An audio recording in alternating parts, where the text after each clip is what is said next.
Okay, transparent moment. I don't want to say I'm in a bad way because I don't talk like that, but I'm not in a good way right now. So I have no idea what I'm going to title this, what I'm going to put in the description, none of that. But I do know it has to be said. Okay, so we're going to take this ride together. We're going to buckle up together. Um, because I'm sure gonna be some bumps in the road, but I promise not to drive too fast. Okay. So I this week with Mr. B, my husband, I had to put down my youngest fur baby. Her name was Sugar Tanae Bolding. Sugar T. She was my fat baby, my chubby girl. She was the one who was super smart, could hear extremely well, I'm completely convinced, could speak English. She was very intuitive, very sensitive, and she was feisty and adventurous and boisterous, just like her mom, right? We know that if you choose to believe, pets do take on characteristics of the owner. And I honestly saw this was my child. Like, I remember yelling one time at my mom. This was when I was coming out of my illness and she was having to pick up a lot of slack. And she was doing something for the kids, and she was like, don't have them doing this and don't have them doing that. So and so and so. And I was like, they are not animals. And I yelled at the top of my lungs. And I meant what I said. You don't treat my kids like no animals. And my baby was so spoiled. But she wound up with a bacterial infection that was so far gone. And we could not afford her care, and she was in a lot of pain. So we had to let her go and let them euthanize. And I'm choosing my words very carefully because, y'all, I cried. This is very fresh at the time of the recording of this video. This just happened last night. I was getting ready to count the hours. It's less than 24 hours ago. It's probably somewhere around 16 or so hours ago. And it's rough. And you know this day will come. You know, in most cases, dogs don't outlive you. But that was my baby, and my heart is hurt. And last night I cried till I had a headache. I don't even know if I said that already. So I'm praying for clarity and focus. That's my prayer right now. And I pray that for you as well. And so with that, God has been saying so much this week, and having dealt with that just last night, this much is clear. And I'm going to tell you exactly what he said to me. You may be like, ooh. But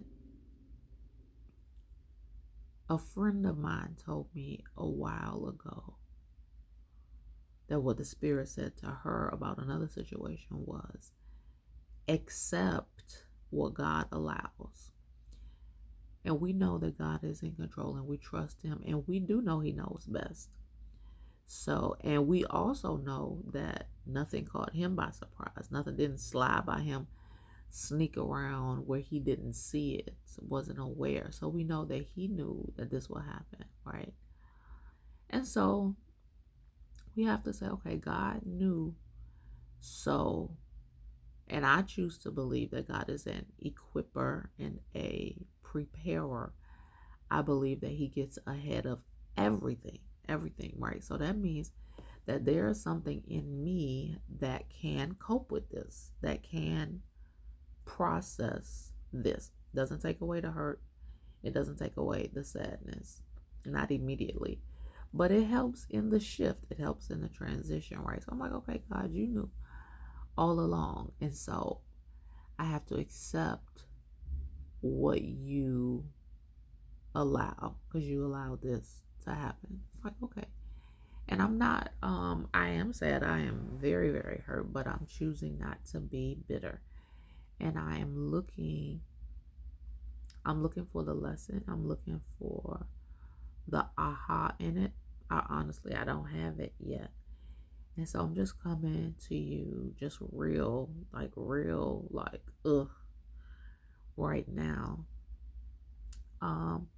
And you may be experiencing a loss, oof,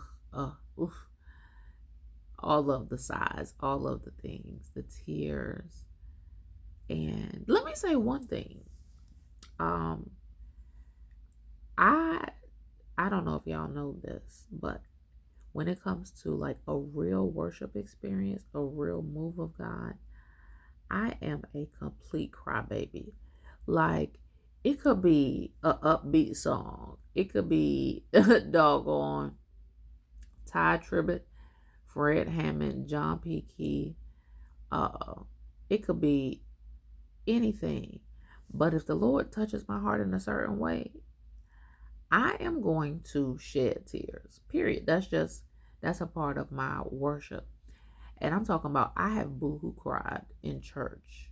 Well, I can't say last week because we didn't have church last week because of the snow. 3 weeks ago, matter of fact, wait a minute, rewind, Bible study. I was crying in Bible study. I wasn't boo-hoo-hooing, but I was crying. And something I noticed, so in a worship experience, in a joyful experience, how come, have y'all ever thought about it? How come your head doesn't hurt, but when you cry from a place of pain, it does something to your physicality? I'm talking about, I had a horrible headache last night to the point I surprised myself. I haven't felt that in a long time. I could almost say a decade. At least, look, at least 8, 9 years. I don't think I've cried like that literally since the dogs have been in my life. And so that was just a side note, an interesting point.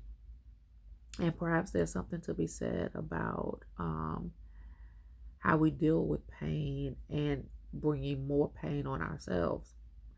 I had to talk to myself. I said, okay, you can cry hard, but you can't cry long. I did, because I have so much stuff to do, things that are important to me, things that are going to be important to the other people involved. So I have to shift. I can't go out and trauma dump or show up haphazardly to you and to anyone else who is around. So I'm having to gather myself. So I just wanted to show up here and hold space for you if you are grieving a loss of any kind, a loss of a loved one, a family member, friend, pet, loss of a relationship, loss of an opportunity.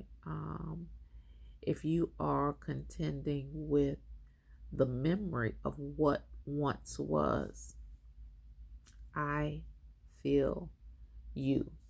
I feel you. And what I know for us in this space is this decision making time. We have to use this time to decide what is important, what needs to take center stage in our mind and in our lives, and what things we need to say to heck with, what is literally not worth our time and energy any longer. When it comes to losses and major shifts like that, that is the first set of questions that I go to. What's important right now? And what ways can I narrow down? What ways do I need to adjust? So thank you. Thank you for holding space with me in this time of need and sorrow. Ugh, I don't like those words. Not talking about myself. Like I'm the one that shows up in moments like this. So for me to be in the moment like this is like, ugh. But I love y'all for real. I want y'all to know when I say that, I don't say that as a cute sign off. I don't have to. I'm very clever. I could come up with 100 other things to say. So just know when I say that, I mean it. And if nothing else, know that you are not alone. I don't even want to say we. I am right here with you. I am in this moment of hurt.